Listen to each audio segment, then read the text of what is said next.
Avião de pequeno porte caiu em parque de trailers residenciais na Flórida, Estados Unidos. 3 pessoas morreram. E você vai ver também. Letalidade policial na Bahia cresceu e bateu recorde em série histórica. Prefeitura do Rio de Janeiro proíbe o uso de celular em salas de aula e até durante o recreio.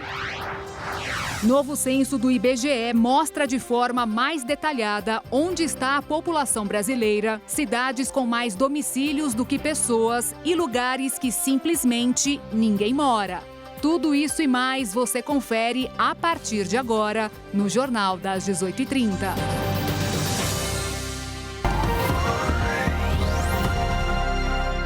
Olá, 18 horas e 33 minutos pelo horário de Brasília. A partir de agora tem mais notícias do Brasil e do mundo para você ficar ainda mais atualizado.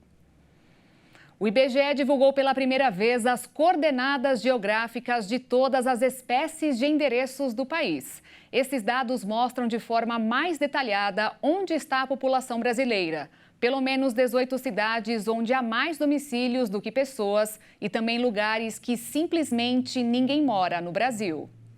As coordenadas geográficas divulgadas hoje pelo IBGE significam um avanço no detalhamento dos dados obtidos através do censo, que podem ser usados para embasar de forma mais precisa as políticas públicas voltadas a cada município brasileiro. Para se ter uma ideia dessa mudança, com os dados do censo de 2010, era possível identificar grupos de domicílios e estabelecimentos em uma abrangência de 200 metros na área urbana e 1 quilômetro na rural. Com as coordenadas baseadas no censo de 2022, é possível diferenciar cada endereço de uma rua visitado pelo recenseador, inclusive indicando se é uma casa, um comércio, instituição de saúde ou de educação, por exemplo. Esse levantamento, que é mais preciso, confirmou a região mais povoada do país, que é a Sudeste, mas também revelou que existem áreas extensas do mapa brasileiro onde não mora ninguém. Esses locais ficam na região norte, especialmente no oeste de Roraima e grande parte do Amazonas. Os dados ainda mostram que 18 municípios tinham mais domicílios do que habitantes em 2022. A maior parte é de cidades turísticas que ficam cheias aos finais de semana e durante as férias. No topo dessa lista, por exemplo, está Arroio do Sal, que fica no litoral do Rio Grande do Sul. A cidade, conhecida pelas belas praias, tem 11.100 habitantes e 18.900 domicílios. A polícia prendeu 25 pessoas na região da Cracolândia, no centro da capital paulista, na noite de ontem. Policiais civis, militares e guardas metropolitanas participaram da operação batizada de AC-35.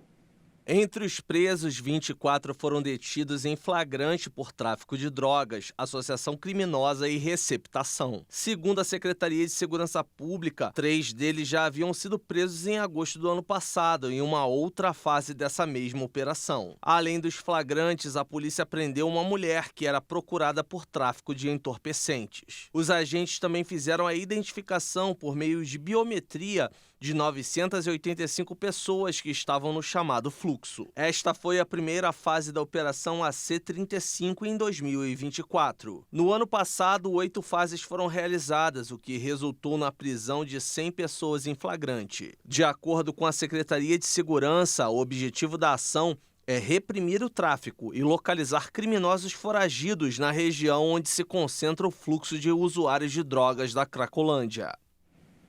A letalidade policial na Bahia cresceu em 2023 e hoje o estado é o que tem o maior número de mortes por intervenções policiais do Brasil.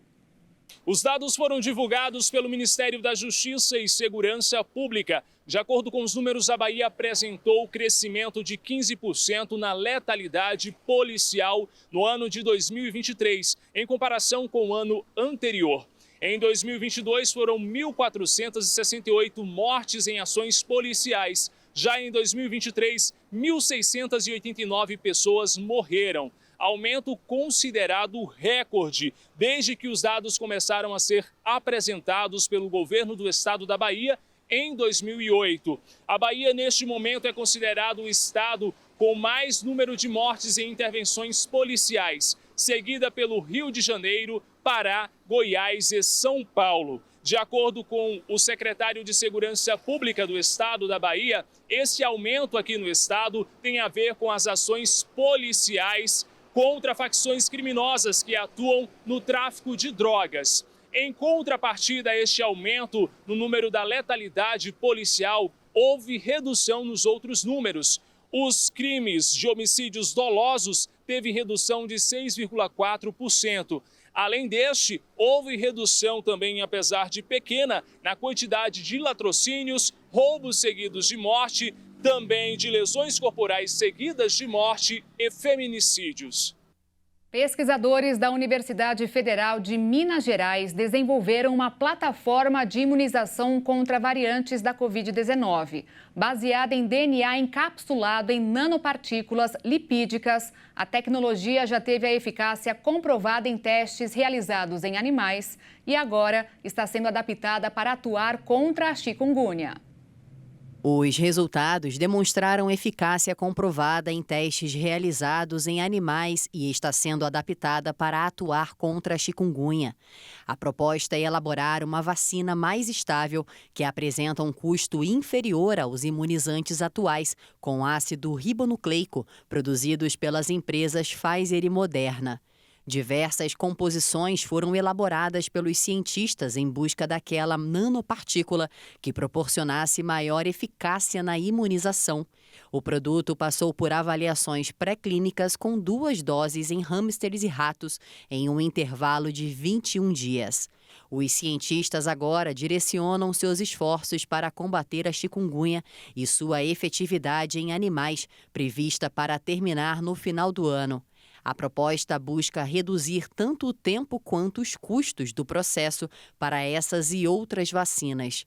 Ainda não há previsão para iniciar os ensaios clínicos em humanos. E o Rio de Janeiro bateu recorde no número de internações por dengue só neste primeiro mês do ano, desde 1974. A afirmação foi feita pela Prefeitura e Secretaria Municipal de Saúde nesta sexta-feira. Ao todo, são 362 casos de pessoas hospitalizadas pela doença. Por região, Campo Grande e Guaratiba são os locais mais atingidos. Os meses com maior incidência acontecem entre março e maio, mas os casos começaram logo em janeiro. De acordo com o secretário municipal de saúde, Daniel Sorans, deve haver um aumento até maio. O diagnóstico precoce dos sintomas, como febre alta, dor de cabeça e nas articulações, ajuda a evitar internações e óbitos. A Prefeitura do Rio de Janeiro proibiu o uso de aparelhos celulares dentro das escolas, até mesmo nos intervalos.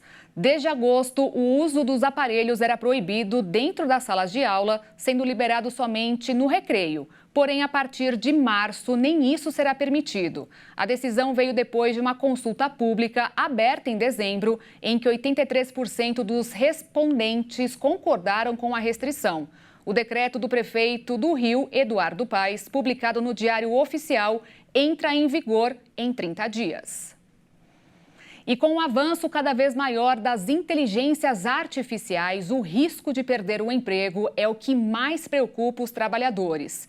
Esse medo foi respaldado no ano passado por um relatório que apresentou que essa nova tecnologia poderia substituir o equivalente a 300 milhões de empregos em tempo integral. O avanço tecnológico sempre diminuiu a quantidade de mão de obra humana, seja no campo ou até mesmo nas fábricas. O impacto foi grande, mas não quanto pode ocorrer daqui para frente. Novas pesquisas sugerem que a inteligência artificial generativa, como no caso do ChatGPT, terá seu maior impacto em trabalhadores de escritório com empregos bem remunerados em setores como bancos e tecnologia. Um relatório publicado pelo Instituto Burning Glass não vai tão longe ao ponto de dizer que a tecnologia eliminará um grande número de empregos.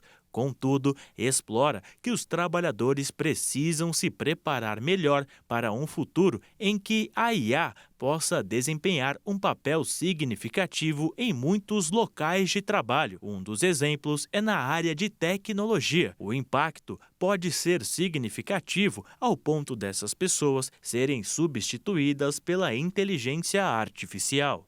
No mundo atual, é quase impossível não colocar em debate a relação entre o avanço tecnológico e o capitalismo. De maneira prática, colocar a inteligência artificial para fazer os trabalhos humanos resultaria em grandes economias para as empresas. Essa pesquisa do Instituto Burning Glass estima que bancos e algumas empresas de tecnologia gastem de 60% a 80% de suas folhas de pagamento ou mais em trabalhadores com ocupações mais propensas a serem impactadas pela nova tecnologia. Ou seja, em resumo, tudo o que uma grande empresa quer é o lucro. E se essa alteração for uma forma de aumentar os seus rendimentos, a troca se tornaria atrativa para os empresários. Contudo, essa condição de desemprego só depende do empregador. Isso porque o relatório não prevê a quantidade de vagas relacionadas à inteligência artificial generativa que podem ser cortadas. A relação feita é que, caso a empresa economize na folha de pagamento, eles podem investir e crescer em outros aspectos, se utilizando da mão de obra de trabalhadores. Essa condição pode gerar um aumento no crescimento econômico e na produtividade dentro da empresa. E veja depois do intervalo, avião de pequeno porte cai em parque de trailers residenciais na Flórida, Estados Unidos, e 3 pessoas morreram. E ainda, em meio a fortes protestos na Argentina, a Câmara dos Deputados votou a chamada Lei Ônibus de Javier Milei. Nós voltamos já já.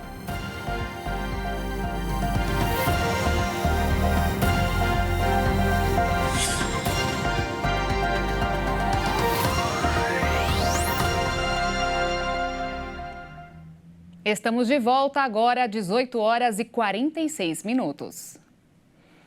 A Câmara dos Deputados da Argentina aprovou há pouco, de forma geral, o megaprojeto de lei apresentado pelo governo de Javier Milei. Na terça-feira, os deputados irão votar cada um dos artigos desse projeto. A próxima etapa, então, será a análise pelo Senado. O megaprojeto foi aprovado por 144 votos a favor e 109 contra. Eram necessários 129 votos para que o documento passasse. A proposta causou polêmica e críticas por abranger desde a política econômica até a privatização de estatais. Uma das principais metas de Milei é fazer reformas estruturais no governo e na economia argentina. Assim, o governo federal precisou fazer concessões e retirar alguns artigos para conseguir apoio no Congresso, já que tem minoria parlamentar. A Volkswagen anunciou hoje que vai realizar um investimento de 9 bilhões de reais no Brasil entre 2026 e 2028.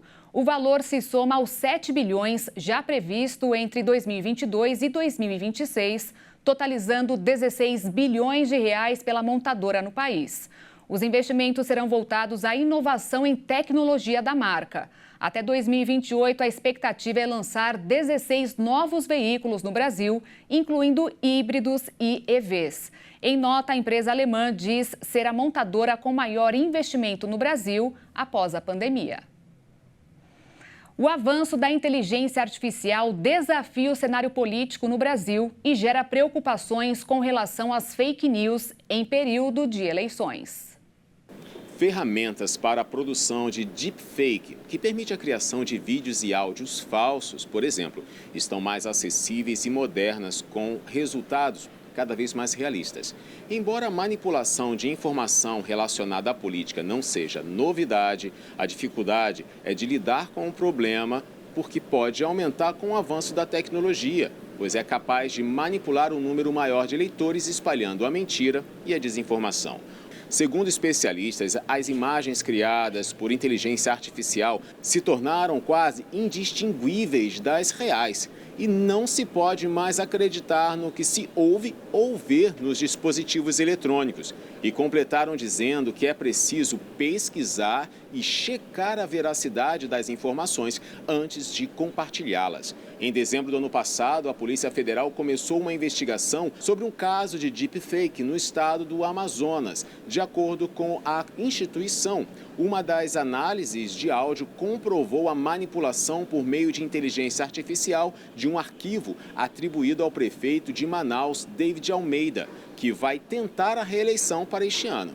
A questão é que no conteúdo adulterado e divulgado em redes sociais, uma voz atribuída a Almeida insultava profissionais da educação da cidade. O Tribunal Superior Eleitoral tem tentado atuar em relação à desinformação nas eleições e apresentou como uma das propostas instituir a obrigatoriedade de informar o uso de tecnologias digitais para criar, substituir, omitir, mesclar, alterar a velocidade ou sobrepor imagens ou sons, incluindo tecnologias de inteligência artificial na propaganda eleitoral. A minuta debatida em audiência pública contou com a presença de entidades especialistas, advogados e representantes de empresas e ainda vai ser submetida à análise do plenário do TSE, que deve aprovar os normativos até o dia 5 de março.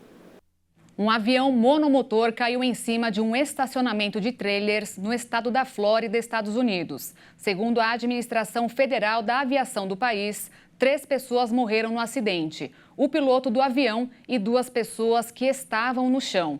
O acidente aconteceu por volta das 7h10 da noite de ontem, pelo horário local, na cidade de Clearwater, que tem cerca de 117 mil habitantes. Durante uma coletiva de imprensa, o Corpo de Bombeiros afirmou que o piloto chegou a enviar um pedido de socorro por meio de um rádio antes da queda, relatando uma falha no motor. Ao todo, 4 trailers foram destruídos com a queda do avião. Com a explosão causada, houve um início de incêndio formando uma grande nuvem de fumaça, mas os primeiros socorros chegaram rapidamente e apagaram as chamas em meia hora. E chegou a hora de falarmos de esportes aqui no Jornal das 18h30 desta sexta-feira. Quem traz mais informações é ele, Leonardo Félix. Boa noite, Léo. Boa noite, Beatriz. Tudo bem com você? Tudo bem, e você? Tudo na paz. Aí a gente vai falar aí, então, muito de futebol nesse fim de semana, não é verdade? E, aliás, neste domingo tem a primeira temporada do futebol brasileiro com o Clássico Paulista. Conta pra gente os detalhes. É isso aí, a primeira decisão envolvendo o Clássico Choque Rei, né? E boa noite pra você também que nos acompanha, né? São Paulo e Palmeiras, esse Clássico Choque Rei vai definir o campeão da Supercopa do Brasil, que neste ano de 2024 tem novidades. A Supercopa do Brasil mudou de nome. Pelé será homenageado pela CBF e a competição agora se chama Supercopa Rei. O confronto reúne os campeões do Brasileirão, o Palmeiras, e da Copa do Brasil, São Paulo. O jogo será realizado no domingo, às 4 da tarde, pelo horário de Brasília, no Mineirão. Outra inovação será no suporte de tecnologia, a arbitragem. A Supercopa Rei vai estrear o recurso de anúncio das decisões revisadas pelo VAR. Com isso, o árbitro Braulio da Silva Machado vai se comunicar com o público de Belo Horizonte. Esta será a primeira decisão nacional entre os clubes na história. Até hoje foram 3 finais entre os clubes, mas todas do Paulistão. O tricolor venceu em 1992 e 2021, enquanto o Alviverde levou a melhor em 2022. Mas o retrospecto recente é favorável ao Verdão. Em 10 jogos, são 5 vitórias palmeirenses, incluindo 5-0 no Brasileiro de 2023. Mas nas últimas 2 edições da Copa do Brasil, a equipe do Morumbi conquistou 2 classificações, em 2022 e 2023. Para o técnico alviverde Abel Ferreira, será também a oportunidade de igualar a marca de Oswaldo Brandão como treinador com mais títulos pelo Verdão, que tem 10 taças. Já do lado do São Paulo, Thiago Carpini, que chegou ao clube no início desta temporada, busca o primeiro título de sua carreira. É isso aí. Ô, Léo, tem uma outra competição, só que regional, que vai começar lá no Nordeste do país. É isso? É isso sim, Beatriz. Neste sábado começa o torneio regional mais arretado do Brasil. É a Copa do Nordeste, que vai reunir 16 times. E o atual campeão é o Ceará, mas o Bahia e o Fortaleza vêm fortes também de olho na taça. A Copa do Nordeste terá a fase de grupos com 16 clubes divididos em 2 grupos de 8, que se enfrentam em turno único. Avançam na competição os 4 primeiros colocados de cada chave. As quartas de final e as semifinais serão jogos únicos na casa do clube com melhor campanha. A final será em 2 jogos. E quem faz o último jogo em casa é o time de melhor campanha em todo o torneio. O atual campeão da Copa do Nordeste é o Ceará, mas o Vozão dirigido pelo treinador Wagner Mancini corre por fora em relação ao título. O Sport também é um dos favoritos, mas decepcionou na reta final da Série B do Brasileirão, perdendo a chance do acesso. Já o Vitória vem com moral depois de conquistar a Série B de 2023, o primeiro troféu nacional de sua história. O principal nome para este ano é o Meia Luan, ex-Grêmio e Corinthians. O Bahia é o principal candidato à taça da Champions League 2024. Com o poder econômico do Grupo City, investiu alto e trouxe reforços de peso, como o meio-campista Everton Ribeiro. Já o Fortaleza, ao lado do Bahia, é outro grande destaque. Sob o comando do argentino Juan Pablo Vojvoda, o time manteve a maior parte de seu elenco do ano passado e também se reforçou. E para quem quiser saber mais sobre a Copa do Nordeste deste ano, acompanhe amanhã o Boletim Esportes a partir de 12h30, mais ou menos ali, bate-papo com Luiz Victor da nossa Rádio Salvador e esclareceu, trouxe muitos detalhes dessa competição, Beatriz. É isso aí, tem que fazer o convite. E, Léo, fim de semana, com ele vem a promessa de muita emoção nos gramados pelo Brasil, não é verdade? É, Beatriz, neste sábado e domingo a gente vai ter a Supercopa, que a gente acabou de ver, Copa do Nordeste e clássicos regionais que vão movimentar os campeonatos estaduais. A gente vai conferir agora. Amanhã, às 4h, um dos favoritos para o título do Nordestão entra em campo. Fortaleza encara o América de Natal no Castelão. No mesmo horário, em São Luís, tem clássico no Campeonato Maranhense entre Sampaio Correia e Motoclube. Às 4h30 tem Internacional e Caxias do Sul no Beira-Rio pelo Gauchão. E às 7h30, Belo Horizonte vai parar para acompanhar Atlético Mineiro e Cruzeiro na Arena MRV.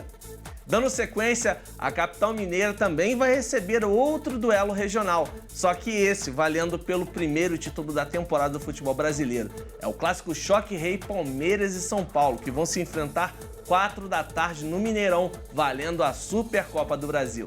E na Champions League, embate de 2 candidatos à taça de 2024. Também às 4h, só que na Fonte Nova, jogam Bahia e Sport. Às 5h, no Mangueirão, em Belém, o Mangueirão vai tremer com Repá, Remo e Paysandu. E às 7h, o clássico dos milhões, Vasco e Flamengo no Maracanã. É isso aí, eu fico por aqui, até a próxima, boa noite a todos. É com você, Beatriz. Futebol é que não vai faltar nesse final de semana, né, Léo? Prato cheio para todas as torcidas de norte a sul do país. Obrigada pelas informações e um ótimo fim de semana para você. Para você também. E o Jornal das 18h30 termina aqui. Outras informações no Jornal das 22h comigo e Alexandre Giaqueto. Esperamos por você. Uma ótima noite. Tchau.